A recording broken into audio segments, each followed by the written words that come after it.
Hello everyone, in this video I'll be showing you how to beat METYR, Mother of Fingers, in Elden Ring Shadow of the Erdtree. So here's the build that I was using. You can pause it, but I'll be going over quickly at the end.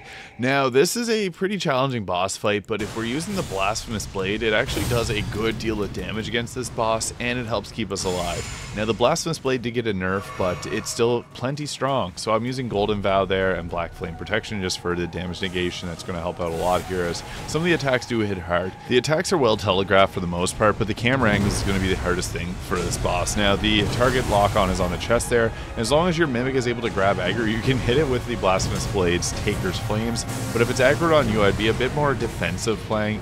Now the laser beam is a bit of a tricky attack to dodge roll. You want to dodge roll through it or run towards the Mother of Fingers there. And typically you want to be dodge rolling towards it for the most part. It's going to do multiple attacks in a row too, so if it's aggroed on you, you want to be kind of staying on your toes there. Be mindful of your FP consumption because you're going to be spamming the Taker's Flame, which does add up.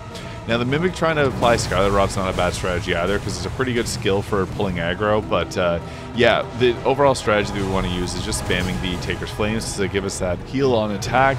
Now as we get closer to 40 to 50% of its health, it's going to go into the second phase where it does a large aerial effect attack, so you can see there we did a large amount of damage to it. I think we both were able to hit our Taker's Flames off at the same time. And here is the second phase transition, which is honestly quite challenging to dodge.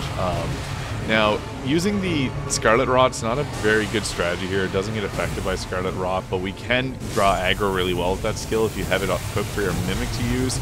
I also noticed that the Taker's Flame does a really good job of taking out the finger creepers that spawn in this fight because they're weak to fire damage, so that is another extra benefit of using this weapon in this fight. So when you get into the second phase, it will keep doing attacks that are a little bit more difficult to dodge, like that spinning attack there, and this one here where it's going to do a large explosion and then a beam comes out of it. So it's a lot to pay attention to, so you may want to apply Golden Vow and or Black Flame Protection again. I found for this skill though, you can just run in a circle and you'll be fine for the most part, but this is what makes the second phase challenging, is these attacks that come out here. So you can get pretty lucky with the RNG like I did there, and then once it lands again, just go back to spamming your fire Taker's Flame skill, and watch out for the explosions here. You do not want to walk into them, so I unfortunately did there and I took quite a bit of damage, but you can kind of move backwards or just be mindful where the balls are. As you get a little bit closer to its lower health, it starts to move around a lot more, I've noticed, and typically it's going to be ramming you like it did there, and it's kind of annoying, but once you get down to the last little bit, that's all it takes to beat METYR, Mother of Fingers. So I got the Blasphemous Blade, the Dragon Communion Seal, and a few other items that you'll see here. Thank you so much for watching. If you found this video useful, please hit the subscribe button below, and I'll see you in the next one.